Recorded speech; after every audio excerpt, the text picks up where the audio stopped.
What do you think of that? A little bit of a musical intro. Who sent me that? Isn't it awful? It was only the other day. Jenny, was it you that sent me that? And you said, how about a musical intro? So I thought I'd try it. What do people think of that? Raise rants at protonmail.com. I'm not sure what I think. Seagulls, birds, water, or that little bit of intro type music. I don't know. I don't know what I prefer, to be honest. We shall see. Right, moving on. 15 centigrade, which is 59 Fahrenheit. 100% humidity. Look at it. It's sunshine. Perfectly blue sky, sunshine. 104 millibars on the barometer. And the flag is doing nothing. It's just wrapped round the pole. Oh, no, hang on. It moved. No, it didn't. It tried to move. Cherry tree isn't doing anything. A very still and calm morning at the moment. So that's good. Rain is forecast for later. So that means we'll have a heat wave today, which is rather nice. No rain at all. Nick, nice to hear from you. Bit of free advertising for the Canadian Warplane Heritage Museum. Nick says if any of your listeners are ever in Toronto on holiday and enjoy looking at things from the good old days, then it's definitely worth a visit. Wonderful to see how the team there works on restoration projects and young people work to keep aircraft that their grandfathers, or these days with the passage of time, great-grandfathers, once flew in the air. So if you're in Canada, Toronto, go and have a look at the Canadian Warplane Heritage Museum. Thank you for that, Nick. Excellent. Let's take a trip out into the garden. I'm sitting in the garden in the pergola or pergola. I don't quite know how to pronounce that. I don't think it matters which way it's pronounced, to be honest. I'm in the woods, what I'm now calling the woods, because the fig tree has overgrown everything here. We've got honeysuckle over the top of the pergola, and inside here I am surrounded by Boston ivy. Beautiful, huge leaves all around me, each side, above me, everywhere. And it's like sitting in the woods, and you know I like the woods. We've been doing a lot of alterations in the garden, moving things about as it's now autumnal almost, getting rid of dead plants. We've got to get some winter pansies. Oh no, you're thinking we're not back to gardener's question time, are we surely? Stone the crows. No, only a brief chat about the garden. It's lovely down here. Where are we? It's 3 o'clock, 3:05, Wednesday the 27th. So I thought I'd sit here and have a little chat. The fig tree leaves are huge, and the slightest breeze and they're all rustling against each other. The trail cam went off last night. Nothing exciting. It was Mr. Mouse, Mickey Mouse. He was just wandering around the place, poking about, looking for something to eat. Here comes an aeroplane. We live fairly close, I think you know, to Shoreham Airport.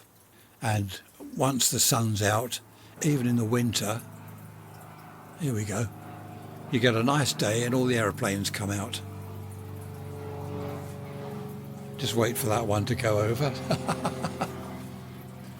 It's funny, they are very loud and noisy, but people don't seem to mind aircraft engines. I suppose it's because it's only for, half a minute, and they've gone again. He's heading for the airport, he's heading east. I can listen to them on my radio. In fact, I can talk to them, but that's illegal, so I won't do that. I could call him up and say, look, can you clear off? I'm trying to record a podcast episode. Can you go over the sea or something out of my way? I don't think that would be a good idea to talk to aircraft. We have some lovely tomatoes. I'm just looking now up the other end of the garden. Huge red tomatoes. They're coming on really well. But we're definitely into autumn now. Leaves are dropping.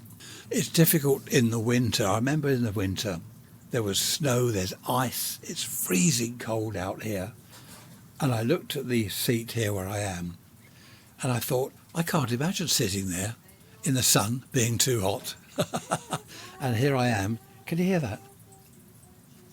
Can you hear that singing? That's Tricia in the kitchen. She's cooking. That's her hobby, cooking. She's making gingerbread men, which is good because my hobby is eating. Happy days. But it's difficult in the midwinter to look out here and think, I'm going to be sitting out there in a few months, sitting out there in the sun. And in the summer now, sitting here, it's difficult to think that in a few months' time, it's going to be cold out here, ice, all the plants and everything gone. Gary gone into hibernation, Gary the tortoise. But there we are, that's the four seasons, isn't it? They come round, they go round. There's another, that's a jet plane, is quite high up, come out of Gatwick. That's another thing, we're on the Gatwick route here. They come out of the airport, they climb up over us as they go over the coast, over the English Channel. Okay, it won't bore you anymore. I just thought I'd tell you I'm sitting here. No, I don't have a cold beer. I should do really, shouldn't I? No, not at 3 o'clock in the afternoon, it's too early. Might have a beer this evening. Right, I'll pass you back to the studio. Listen to me, back to the fully equipped air-conditioned studio. I do like sitting down there in the woods, it's rather nice. We went for a stroll around some local roads last night, and on the mini roundabout near us, someone's painted a big red cross. Looks like the St George flag. I'm not going to comment on that. No doubt people have differing thoughts all about that. But that one's just round the corner from us, so someone's been out there with their paint, their red paint and a roller. There we are, let's move on. You're probably wondering why I've called this episode Family Life. Well, to be honest, I'm also wondering why I've called this episode Family Life. I've no idea. It just came to me. I think it's because someone the other day said to me, what was family life back in the 50s? And I said, well, look, listen to my podcast and you'll find out. And they did listen to my podcasts and they did find out. And I had an email saying, thank you, you have a new listener. So that's good. Welcome aboard, George. Nice to have you aboard. It's funny, isn't it? Bump into people and get chatting and then you got a new listener. Family life back in the 50s. I loved it. I enjoyed it. It was quiet, calm, peaceful, serene, tranquil. No, it wasn't that good. It was nice. It was a lot less rat race than it is today. We've got everyone rushing around today. Tricia, for example, this morning, 6:30, I haven't done that hotel. I've got to confirm the booking for the hotel. I forget what it's about. We're going somewhere. I don't know. I leave it all to her. So she's on the iPad, I've got to do this. And after about 10 minutes, right, good, that's booked. That's a relief. I should have done that yesterday. There's stuff going on all the time. People these days seem to lurch from one day to the next with appointments and things happening, stuff in their diary, everything going on, checking their watches all the time. What's the time? Oh, I've got another hour yet. That's okay. I've got to be there this afternoon. And this is retired people, not people at work. It can't be good for us, can it? Rushing around all the time, appointments all over the place. Of course, now we've got mobile phones and your watch tells you things. I get news alerts on my watch. There's stuff going on all the time, things beeping at you. You can't go into the kitchen these days and just boil an egg, for example. The microwave's beeping at you, the fridge is telling you it's run out of butter or something. It's not quite that bad. Well, it is. I think some fridges do talk. We mentioned this, didn't we? A few weeks back. Fridges talking to people, going onto the internet and ordering stuff you've run out of. I don't know. Someone was saying the other day, now this is interesting, someone was saying that the birth rate in Britain has fallen. We're not having enough babies. So what's going to happen? We won't have enough workers, up and coming apprentices and the like. And the other chap said, this was on the telly, the other chap said we won't need workers, apprentices and the like because we have AI. AI is going to put thousands of people out of work. It writes things for you. It writes computer programs for you. It does all sorts. So there won't be the need for hundreds of thousands of youngsters leaving school and going into new jobs, apprenticeships and the rest of it. That's a point, isn't it? I just found that interesting. That is a good point. Perhaps the human race will dwindle. Well, not dwindle altogether, obviously. Although I've said many times over the years, haven't I, wouldn't it be nice if it was just animals here, no humans, wrecking the place and putting concrete everywhere. But if the population, the world population, slowly decreases because the birth rate's dropping, which it does seem to be, and AI is increasing and taking over jobs, do you see what I'm getting at? Well, what the chap on the telly was getting at anyway. Don't shoot me, don't shoot the messenger. What are your thoughts on that? Raise rants at protonmail.com. As I've been speaking, the wind has got up, the flag's blowing a hoolie from the west, the cherry trees blowing around, the sky is no longer blue, it's grey all over, and it's got quite dark. So, do you think the Met Office is right for a change? It could well be, it looks like rain. Goodness me, it's just started lashing with rain. You probably can't hear that. Lashing with rain. That's on the window. They were right. Forgive me, Mr. Met Office, I take back all I've ever said. It's pouring. There we are, there's the rain. Stun the crows. I just put my little recorder near the window and now it's stopped, and you won't believe this, there's blue sky up there. Talk about the British weather. They did forecast storms, thunder and lightning. I wouldn't mind that. I'll have to disconnect my aerials though if that's going to happen. It's calm. The flag, is now soaking wet and wrapped round the pole. That reminds me of my friends out in Seattle. Hello, Amy. Hello, Doreen. How are you doing out there? I wonder what your weather's like in Seattle at the moment. Look at that blue sky. So the flag is wet and wrapped round the pole. Everything's back to, sort of normal, I suppose. I'm going to have a break. My water butt in the garden is empty, so I'm going to go and have a look at that. We only had that brief downpour, and the trouble is with that, it doesn't do anything. It just runs away. It doesn't fill up the water butt or anything.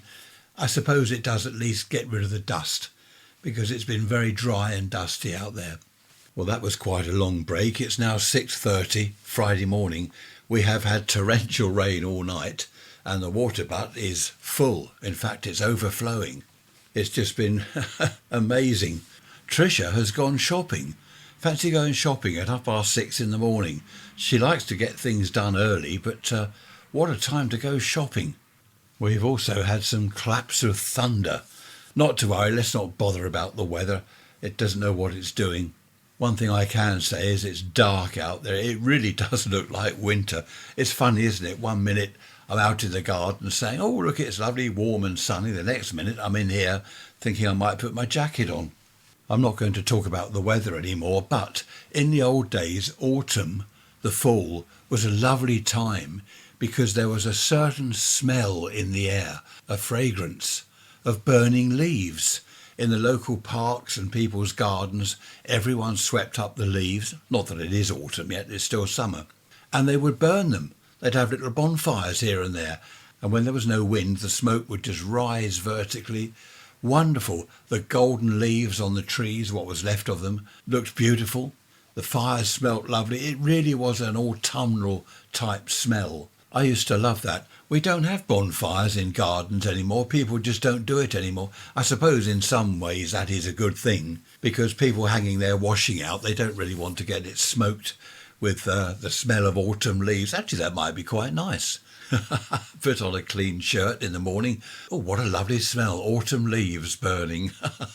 No, maybe not. I don't know. Of course, in the old days, Monday was wash day. So people didn't have bonfires. I don't know what the rules were. Were there rules back then? Does anyone know in Britain? What about further afield, America, Australia? In the old days, could you light a fire in the garden whenever you felt like it? Or were there strict rules and things? Let me know. raiserants@protonmail.com. People lit bonfires other than in the autumn to burn the leaves. They lit bonfires all the year round. You'd go weeding in your garden, prune trees and bushes or whatever, chuck it all on the bonfire. People were often having bonfires back in the old days. I remember that. We did. I remember lighting fires down the garden just for fun. I gathered some wood up. We had quite a big garden where I lived when I was, sort of up to about 20 years old. No, maybe 19, 18, I can't remember. And I used to light fires, not in my teens, when I was younger. I'd go down there with a box of matches and light a fire, just for fun. I remember having a stick once with a glowing end of this stick. I'd had it in the bonfire, and I walked back to the bungalow, and I went in the kitchen with it, and my mum said, "What are you doing? It's smoking and it's stinking the place out. You're not supposed to light fires." Of course I was supposed to light fires. I was a boy. That's what boys do. They have bonfires in the garden. You won't believe this. There's not a breath of wind now. It was really windy just now. The flag is doing nothing. Not a breath of wind. And it's not raining. It was lashing and it's not raining. The weather is weird. I said I wasn't going to talk about the weather, didn't I? Sorry. Apologies. How remiss of me. I mustn't talk about the weather. It's boring. We're going to the club tonight. Did I say it's Friday? I did say it's Friday. We're going to the club tonight. It's the music quiz. We haven't been there for ages. So I've got that to endure later. I mean, to enjoy later. Sorry, wrong word. Endure. I love going to the music quiz. You know that, don't you? So I'm looking forward to that. You've probably heard of the Guinness Book of Records. I didn't realise, I just found out the other day, the Guinness Book of Records was started by Guinness, the beer brewing company, way back when, whenever it was, I forget the date. It was started off as advertising for their drink, for Guinness. That's what started it. I didn't realise, I knew it was called the Guinness Book of Records, of course, but I didn't couple that up with Guinness, the beer brewing company. I just thought it happened to be the same name. I don't know. I'm hopeless at general knowledge. Are you any good at general knowledge? I'm hopeless at dates. In history at school, this history teacher, what was her name? Mrs. Nielsen. Mrs. Nielsen, that was it. Awful woman. She was a nurse during the war, and she used to come out with some dreadful stories that she really shouldn't have told us boys.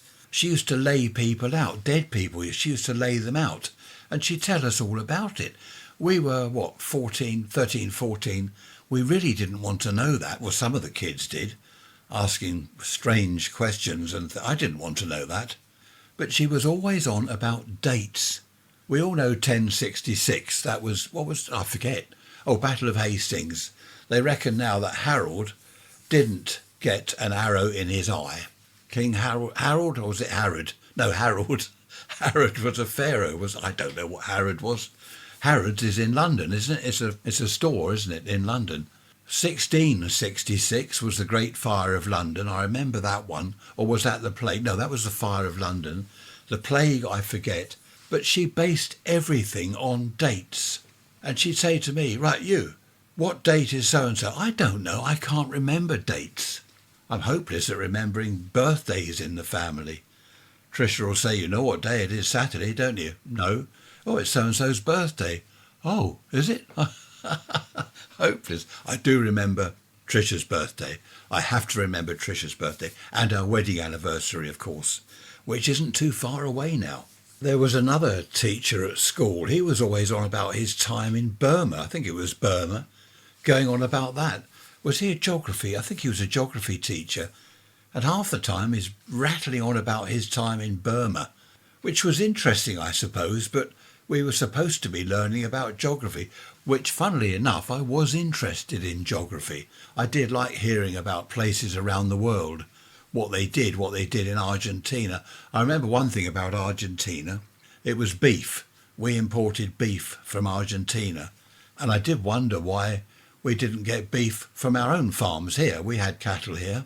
Why did we have to import beef from Argentina? I never did understand that. I still don't understand that. And Danish bacon. Do you remember the adverts? Danish, that was meant to be the sizzling pan. New Zealand lamb. Do you remember the adverts for New Zealand lamb? Well, we've got lamb here. With all due respect to everyone in New Zealand, we've got lamb here. You go to Wales, they're all over the place. There's sheep all over the hills, the dales, everywhere. Mrs. Dale's Diary. I used to like that. Talking of importing things, now we don't take our oil and gas from the North Sea. We let the Norwegians take it. Is it Norway? They take it and sell it to us. Not quite sure what's going on there. So they take our oil and gas from the North Sea and sell it to us rather than us get it out of the North Sea ourselves. Right, that's a little bit complicated for me. I'd never make a politician because I don't understand things like that. Oh, I mentioned politics, didn't I? Stone the crows. I'll tell you what, I'm starved. I haven't had breakfast yet. I've had a cup of tea. I haven't had breakfast, so I'm going to go downstairs. I expect the tortoise, old Gary, is probably mooching around the place saying, well, what sort of hotel is this? Look at the time. Where's my breakfast? And Trish isn't even here. I shall see you in a nanosecond. Don't go away. I don't believe it. The sun's coming out now. Crazy. Right, that's breakfast dealt with. Hello, Susan. You said your water butt's empty. Yes, ours was. It's overflowing now, as I said. I hope you've had some rain up where you are. I know that people don't like the rain, but we do need it for the garden. The lawn goes brown and the plants die, so we do need a drop of rain now and then. I've just checked, and the Great Plague in London was 1665. Now, the Great Fire was 1666, and although that killed a lot of people and caused a lot of damage, it got rid of whatever was left of the plague. I think that's how it goes anyway. So 1665 was the plague. 1666 was the Great Fire of London. Going back to family life, which is what this is supposed to be all about, and all I've talked about is other stuff, the weather. The birth rate, you remember I said the birth rate's going down? In the old days, I was one of 4, and my mum was one of 8. A friend of ours, she was one of 6. It wasn't at all uncommon. I don't know whether it was contraception or whatever, but back then in the 50s, it wasn't at all uncommon to have 4, 6, 8 children or even more. Whereas these days, they say the birth rate is going down, down, down. I'm just trying to think, most of the people we know, they've probably only got 2 children. Daughter number 2 has got 4 children. Daughter number 1 has got 2 children. Son has got 2 children. Yet most people these days seem to have 2 children. 2.4, wasn't it, the average? 2.4 kids, that's funny. So the birth rate is going down. So what is the reason? People can't afford to have children anymore. A lot of people don't have children at all. I know several people never had children. They regret it. The older ones regret it now they're older. Oh, wish we had kids, wish we had grandkids. You know, they see others with grandchildren and they're thinking, oh, I could have had grandchildren. That's a shame. I suppose there are a number of reasons, aren't there? There's money, careers. Women work these days, unlike the 50s. Back in the 60s, the 50s, they were mothers. They were housewives. They didn't go out to work full time, as many women do these days. I remember years ago, decades ago, someone saying to bring up a child to kind of leaving age, 18, I suppose, when they can perhaps leave home, cost £18,000. Now I'm going back to that's back to the 60s, I believe I heard that. £18,000 to bring a child up. Probably costs that a year now. Well, perhaps not quite, but some of the teenagers with their phones and whatever else they've got, their iPods, earpads, iPads, earphones and whatever, £18,000, yes, you can probably spend that a year, can't you, on a teenager? I think the underlying reason that people don't have loads of kids is simply money. You'd need a bigger house, wouldn't you? If you've got 4 kids, 6 kids, 8 kids, you need a big house. You just can't do it these days. People can't afford that. Change of subject. Rob, in Australia, you talked about the intro. We've got a bit of music on this episode, haven't we, as the intro?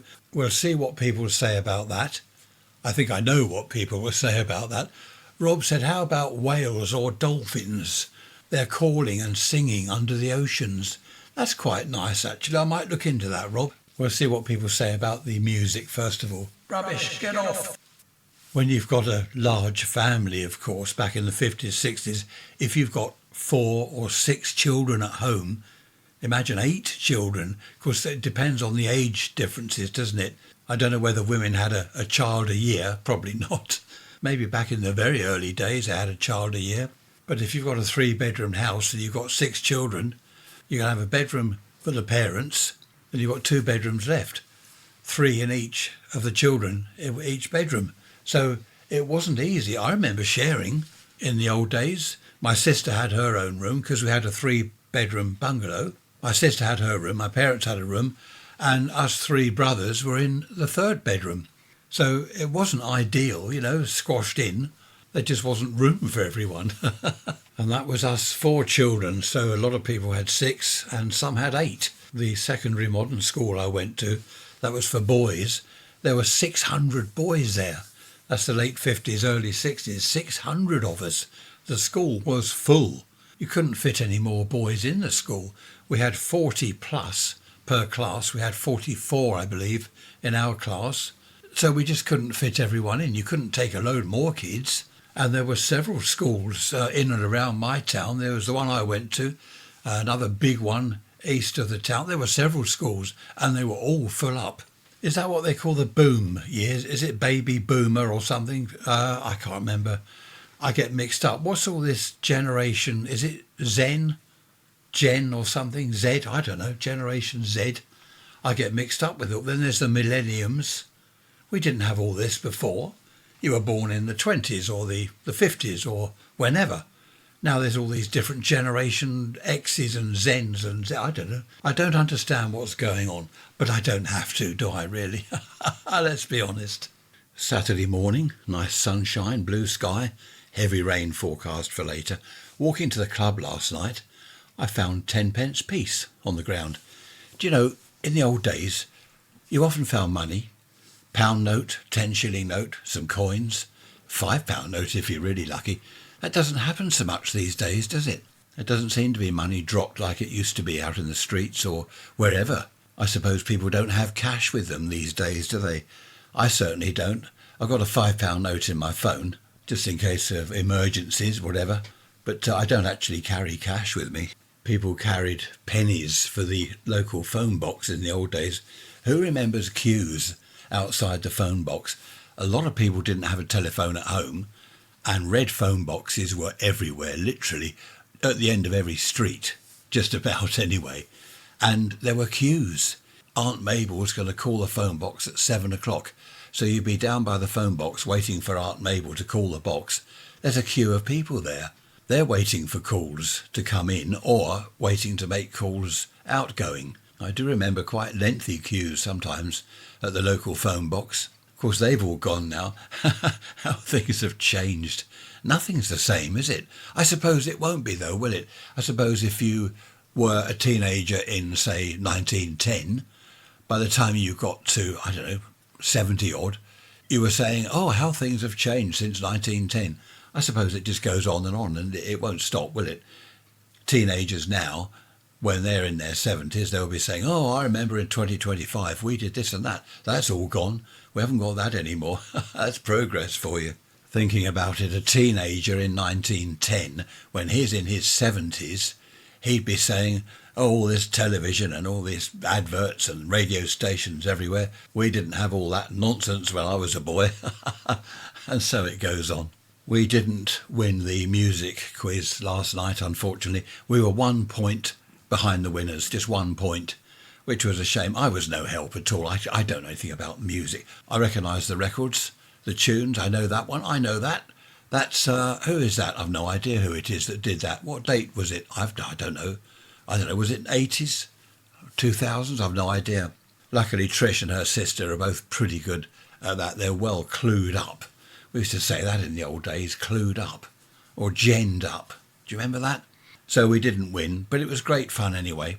I was listening to a couple of old boys in the club talking about parks, local parks. My grandfather, it just reminded me, my grandfather, long since gone, he was head park keeper in Surrey. He looked after some of the big parks in Surrey, and I believe London. I don't know whether he did Hyde Park and all that lot, but he was head park keeper and he had staff, a team of gardeners under him, and that was his full-time job. That must have been quite a nice job. I suppose he burnt leaves in the autumn. Quite a nice job, but in the winter, well, I suppose there's not much to do. You're not going to be out there in the winter all the time. I wonder what happened. I wonder whether he got paid. I suppose he got paid in the winter. I don't know. That's interesting. But he was head park keeper. And my uncle worked at a cinema. He was a projectionist. That was an interesting job. I remember thinking when I was in the radio and TV workshop, great fun though it was, I used to think of jobs such as a projectionist or a park keeper. A friend of mine, he was in sort of domestic appliance repairs, washing machines, vacuum cleaners, all that sort of thing. And he went off and worked for the local council. And he ended up driving a tractor around the local parks, with all the lawnmower blades going round. He was driving this tractor thing all around the local parks. And he did a bit of grave digging. I remember seeing him in a church graveyard. I was walking past. Pete, is that you? What are you doing? I'm digging a grave. That's going back to when was that? That must have been the 70s. And he said he got fed up with being in a workshop all the time. He wanted to get out and about, out in the fresh air. And there he was in the fresh air digging graves. I didn't really try any other jobs apart from radio and TV repairs. But I did spend, as you know, I've told you before, most of my working life as self-employed. I think that was the best way for me. Not that I couldn't handle being under a boss.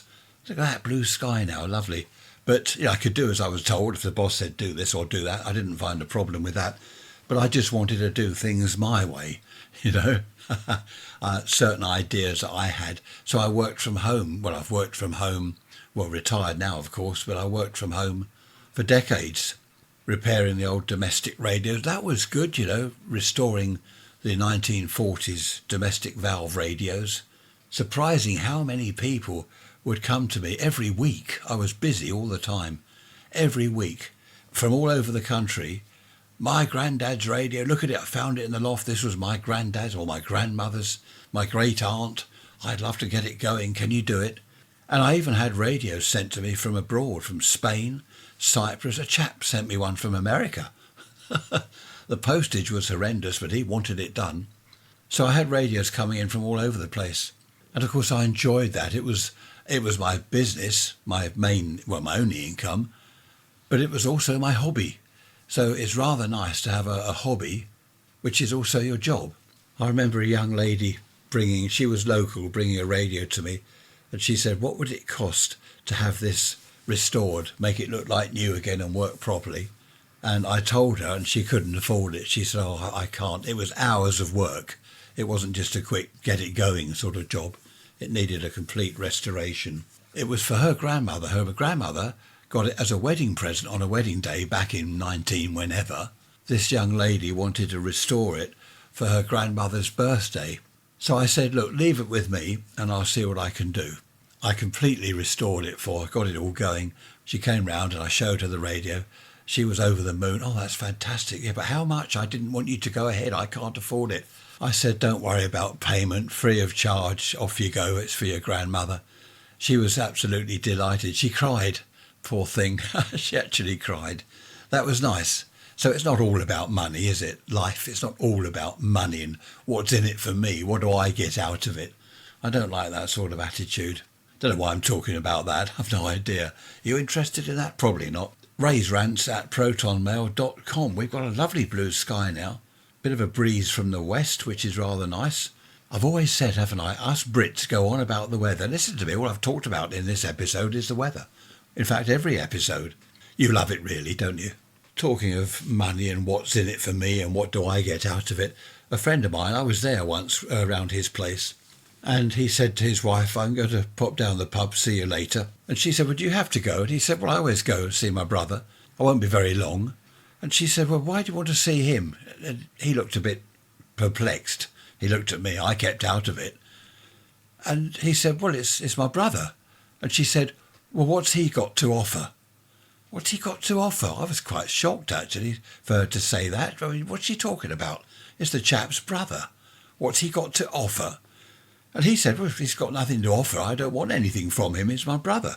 We always meet up for a beer and a quick chat. What is it they say? Nout funnier than folk or nout stranger than folk. Look at that now, black. The blue sky is now... I'm going to stop, sorry. I must stop about this weather. Anyway, it's Saturday. We've got mother-in-law on the way for lunch. Daughter number 1 is going off on a cruise somewhere today. I forget where they're going. Sailing from, is it Portsmouth or Southampton? So I hope the weather's nice to them. I think they're going down to the Mediterranean.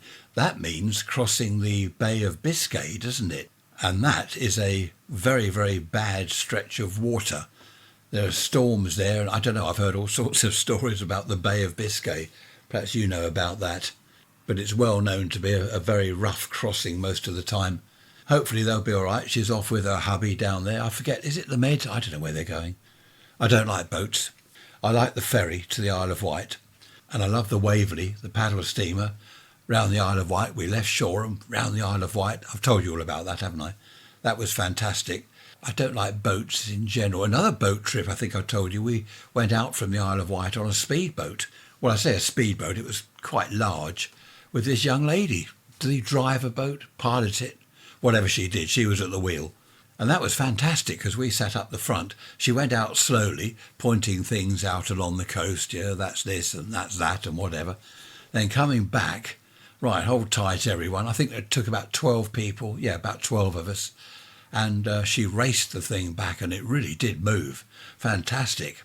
When I say I don't like boats, I don't like sailing boats, yachts, because I worked on them. I think that's where it came from. I worked on them back in the 70s, repairing ship-to-shore radio, sonar, echo sounders, all that stuff, radar. It was okay. I liked the work, but I didn't like the people, and I didn't like the boats. I think it was the people, it wasn't so much the boats.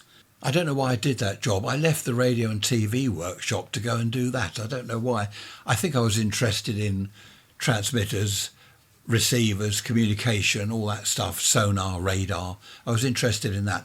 Repairing tellies every day got a bit boring, to be honest. Every day another TV on the bench. Whereas I thought that the marine electronics would be a little bit more interesting, more varied, which it was. I think it was the people. It was the place I worked at. It was dreadful. My immediate boss was dreadful. The punters in their yachts. What, don't you know? What? They were dreadful. The whole thing was dreadful. One thing I did like doing was the dredger at Shoreham Harbour. There was a dredger there, and I used to have to go out once a fortnight and replace a load of valves in their radio. It's an old valve thing, because the dredger, it was a steam-driven thing. How about that? They showed me the steam engine down below, and it was fantastic. The buckets coming up to the top. The radio was up the top. I had to go up this ladder to a little cabin type place. You look out through the window and there's the buckets coming up. And I expected sort of World War II bombs to come up or dead bodies dredged up. I don't know why I thought of that. Watched too many films, I suppose. But the whole dredger was shaking like mad and it just shook the valves to bits. So about once a fortnight, I suppose, I had to go out there with a pocket full of valves and replace a load of them. I said to the boss, why don't we get them a decent bit of transistorized equipment, bit of modern gear, and put that in there. It's a fraction of the size of this huge valve radio thing they had, and all they used it for was talking to the harbour master, so I don't know. Anyway, he said, oh no, we're not going to spend money doing that. And I said, well, all the money we're spending on valves once a fortnight, surely it makes sense. Oh, no. He knew best, of course, because he was, I nearly swore then, he was the boss. That's what I was going to say. Shoreham Harbour rented it from us. They rented the radio equipment. That's why he wouldn't update it to something more modern. But that was good fun, going on the dredger. Except I had to climb down this rusty ladder covered in seaweed, down this sort of harbour wall. They'd send out a little rowing boat for me. I get in the rowing boat. They'd take me over to the dredger where I climbed aboard. All very well, but I can't swim. No life jackets. Nothing like that. Come on, get in the boat. Or what in it? Oh dear, funny that was. What I used to do was go out there in the morning. They'd phone, oh, the radio doesn't work anymore. So I'd go out there, just try and arrange it just before lunch. And there was a lovely pub, the Lady Jane it was called. And I'd do the dredger thing, shut them up, get them on their way again. And I'd go round to the Lady Jane. And I'd sit in there. No mobile phones or anything, of course. They couldn't contact me, the boss couldn't contact me. And I'd eventually go back to the workshop. Oh, you've been a long time. He was a weird bloke.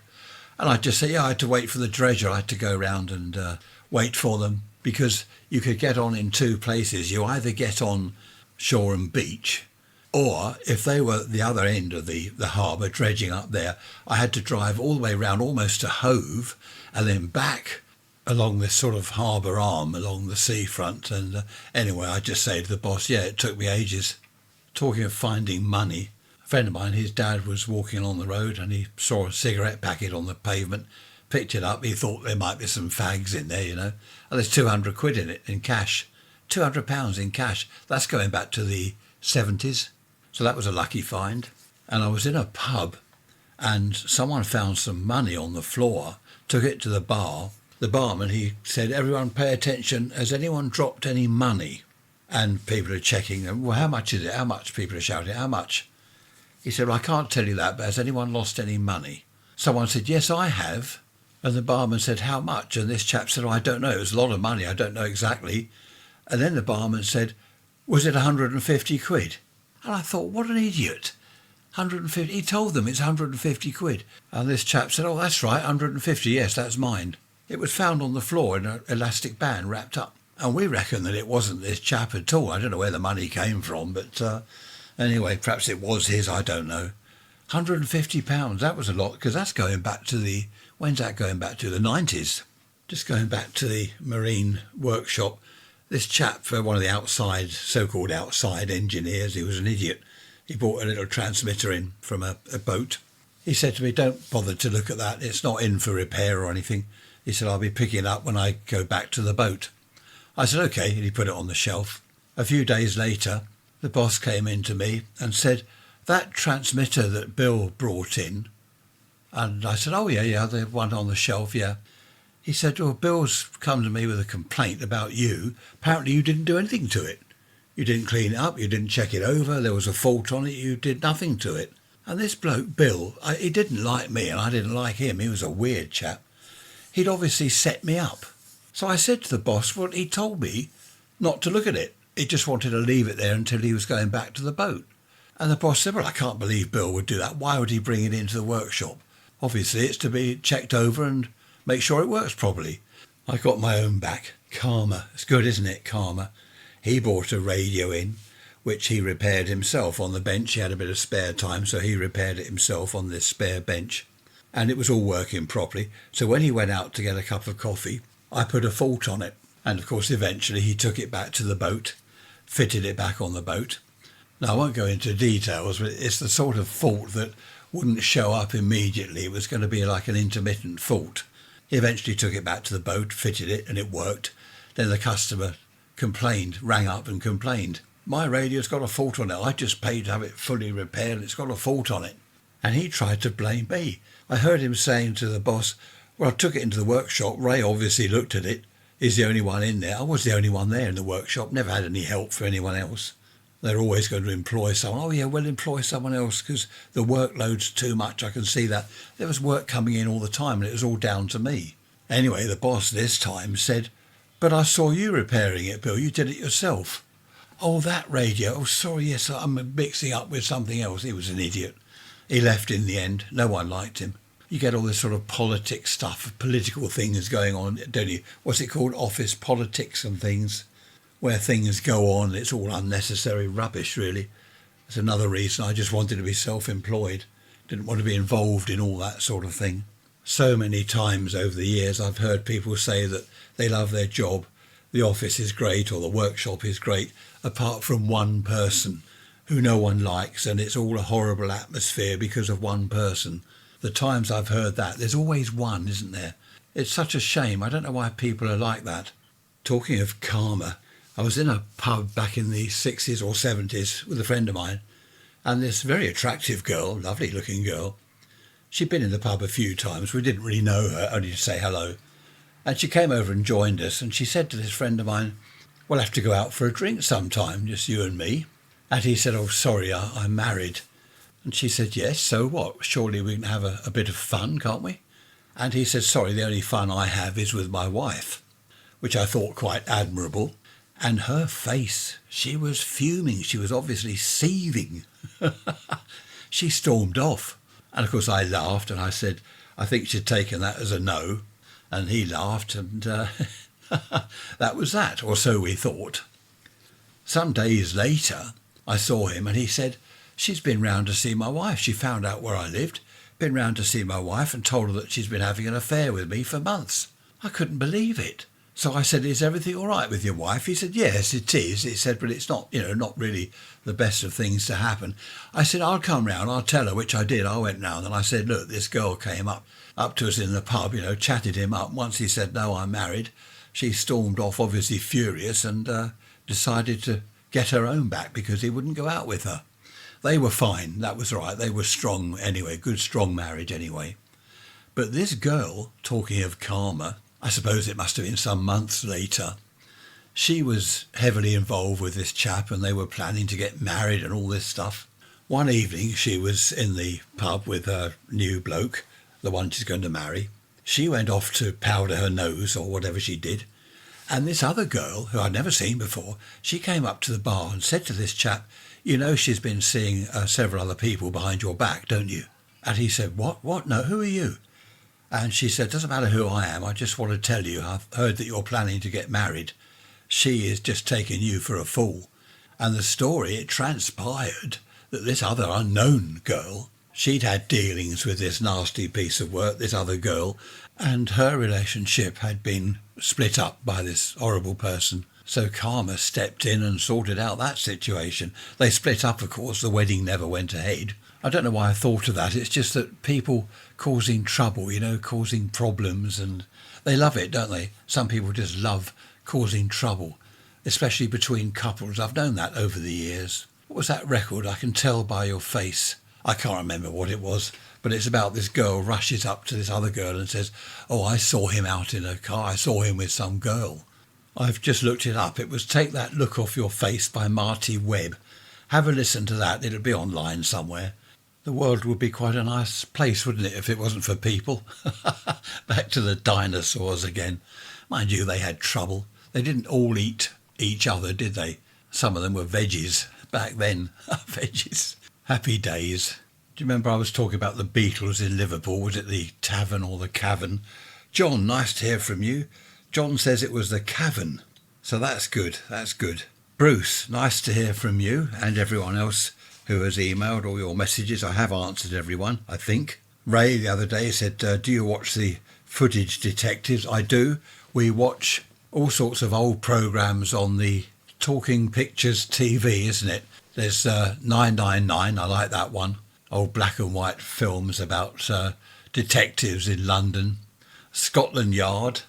I like the way the chap comes on and says, "London." Scotland Yard. There are so many old programmes and films on Talking Pictures TV. Love it. And of course that's where I watch Out of Town, Jack Hargreaves. That used to be on Southern Television down here on the south coast. I think they were based in Southampton. But Jack Hargreaves, it was great, Out of Town. He lived in the New Forest. And of course it's all about the countryside and not so much farming, more of the countryside, horses and, fishing. He did a lot of fishing, things like that. I used to go fishing, coarse fishing, in my teens, early 20s. I didn't like it though. I didn't like catching fish. I caught an eel once in the River Arun over at Arundel. Horrible thing. I managed to get the hook out of its mouth, but it was awful, wiggling like a snake. And it was okay. I put it back, but I think that's what put me off altogether in the end. There were some good programmes back in the old days. There was Blue Peter. You've probably heard of that, even if you're abroad somewhere. Blue Peter. That was brilliant for children. I won't list them all, but there were so many good programmes back then in the 60s, 70s. It's just rubbish now. Not everything is rubbish, obviously, but so many. I think we've got too many channels. So many channels with so much rubbish on. You just don't know where you're going. You click here, click there. We've got our set channels, I suppose, Talking Pictures TV, as I said, and various other channels, which are good. But in the main, they're just full of rubbish, it seems. I used to quite enjoy waiting for a week before the episode comes on. I think it was Rawhide. Do you remember Rawhide, the cowboy thing? Rawhide was good, and it was on, I don't know, maybe it was Tuesday night, say 7 o'clock, and you'd wait for Tuesday. We'd talk about it at school during the day. Rawhide tonight. And then the Wednesday, we'd all watched it the night before. We were all talking about Rawhide. Did you see this bit? Did you see that bit? I wonder what's going to happen next week. I've always thought it's nice to have to wait for things, especially if you're buying something. I mean, these days people go out with a credit card. I'll have that and that. Can't afford any of it, but don't worry, put it on the card. In our day, but it's not funny actually, people get into serious debt. In our day, you go into a shop, I'll have that, I can just afford it, I've been saving up. And as for that and that, I'll have to wait. I think people appreciated things more back in the old days. I've gone on about all this before, haven't I? But Good to have a revamp, isn't it? Go over old ground and moan about old moans again. So what have you been up to? Anything interesting? Have you had your summer holiday yet? Well, if so, where have you been? Raise rants at protonmail.com. We've done the Isle of Wight, of course. I think I mentioned the other day we're off to Alton in Hampshire. I think that's next month. So looking forward to that. Only for, I think it's 2 nights. Just a bit of a break would be nice. We had thought of going back to the Isle of Wight sort of at the end of the summer, well, round about now. But we don't want to overdo it. We go there once a year. We have been there some years, twice in the same year. And we thought of doing that this year, but changed our minds in the end. Tricia and her mum were just calling me. Sounded like panic stations. I rushed downstairs. They were getting the washing in. It's lashing with rain. It's stopped now. It was beautiful sunshine. So all the washing's out there drying nicely. Sudden massive monsoon. As soon as we'd finished getting the washing in, the sun's out again. Hopeless. Just don't know what to do with this weather. Oh, I mentioned the weather again. Apologies. Total, complete and utter change of subject. Have you heard of black cherry pie filling, is it? Daughter number 3 is after some black cherry pie filling, I think, or cake filling, whatever it is. Trish has been everywhere, all around the supermarkets, everywhere. Can't find it. It seems to have been discontinued. And another thing that's discontinued is celery soup. Heinz celery soup. Lovely. It disappeared years ago. I asked them at our local supermarket. No, we don't have that. No. I went online. Can't find it anywhere. They probably discontinued it because no one's buying it apart from me. But of course Trish makes her own celery soup now. Mushroom soup. Tomato soup she makes, that's good. It's strange how things disappear though. Is it possible to make your own black cherry pie filling or whatever it is? It's only black cherries, isn't it? Mixed with something and whatever they do, I don't know. Lots of things have disappeared over the years, I've noticed. I've just been online and looked for Tizer. Who remembers Tizer? They're the bottles I used to get threepence back on at the off licence. Tizer. Apparently it was introduced or developed, invented or whatever in 1924 and it's still got, well, that's 100 years, isn't it? Over 100 years it's been going. I haven't tried Tizer for years, since I was a kid. I might put that on our shopping list, see if we can get some. Tizer, who remembers that? I remember my first taste of 7-Up. Do you know 7-Up, that fizzy sort of lemon drink, whatever it is? I was over at Field Place. Look it up on the map, Field Place. I was over there and they had a kind of tuck shop place. And I asked for something or other and she said, oh, we haven't got that. We've got 7-Up. So I had a can of that and it was quite nice. And I've always liked that ever since. 7-Up. It's sort of lemonade with a flavouring of some sort. One thing I never liked, now this is going to be controversial. Who was an Ovaltine? I wasn't. I do not like Ovaltine. I don't like any milky drinks. What was that other disgusting? Oh, Horlicks.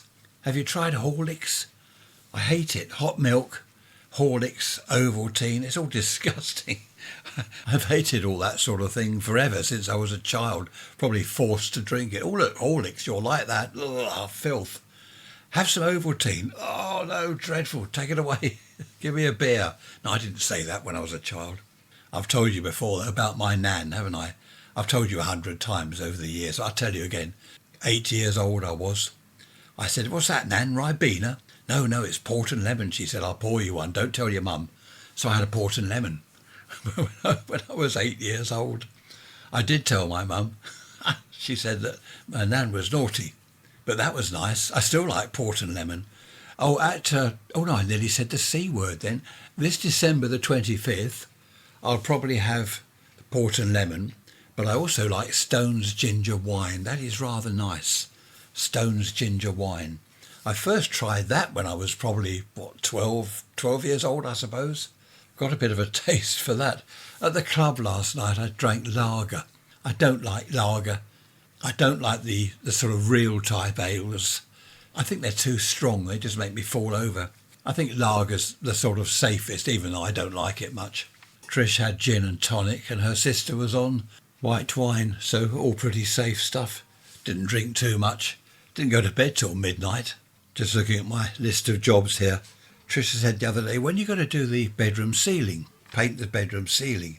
It's on my list here, look, bedroom ceiling. I said, I will get round to it. I've got a plan, a cunning plan. She's off to Butlins next month for the weekend, so I'm going to do it that weekend.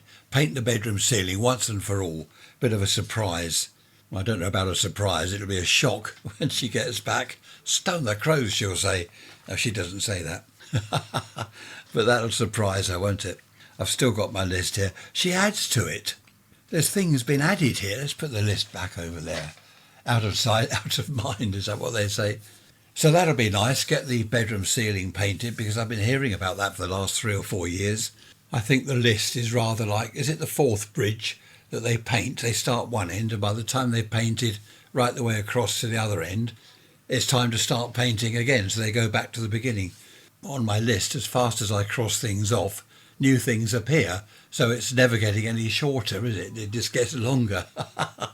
It's all good fun, isn't it? What do we used to say in the old days? It's all good, clean fun. Some of it wasn't clean. I told one of my Jethro jokes in the club last night. I can't tell you because it's disgusting. I thought my sister-in-law would like it. She did, actually. She pretends not to. She said, oh, that's awful. She pretends that she doesn't like these jokes. And then she admitted that she'd been to see Jethro. Oh, I've been to see Jethro, she said. I didn't like it, though. Yes, she did. She did like it. Humour's a funny thing, isn't it? A very individual thing. Some people love Tommy Cooper to bits, others can't stand him. John Cleese. Some people love him, others can't stand. It's Marmite, isn't it? Love-hate thing. Marmite. But I do think the humour in the 60s on the telly was far better than any comedians these days. Half the comedians I haven't heard of. They have comedians on this programme we watch, Richard's House of Games, and he introduces them. 4 famous faces here, 2 comedians, and I'm looking at the 4 faces. Famous? Never heard of any of them, never seen any of them. Maybe my humour has changed as I've aged. No, it hasn't. It's still as it was back in the old days, back in the 60s, where we could tell naughty jokes and whistle at girls without going to prison. Coming up to the hour, so I'm going to go and have a cup of tea, see what Tricia and the mother-in-law are doing down there. I think mother-in-law's off soon. And I shall see you on Wednesday. Don't the weeks go round quickly? Where are we? It's August, isn't it? No, not so. When's it August? Oh, it's August on the 1st, isn't it? Of course it is. 31 days this month. So August is... When is August? I don't know. Monday, isn't it? Yes, August is Monday. No, August? What am I talking? Listen to the state of it. What is wrong? September is Monday. We're in August now. I think I need therapy. I think a faux pas like that is telling me that it's time to go. I've talked rubbish for an hour. Right, it's September on Monday. Sorry to confuse everyone. Be good, be bad. If you're bad, don't get caught. Don't drink too much. Don't do anything too much. Everything in moderation. That's what I was told ever since I was young. Everything in moderation. I didn't listen to a word of it, of course. Great to be with you. I really enjoyed your company. Take care. Look after yourselves. See you on Wednesday. Bye-bye for now.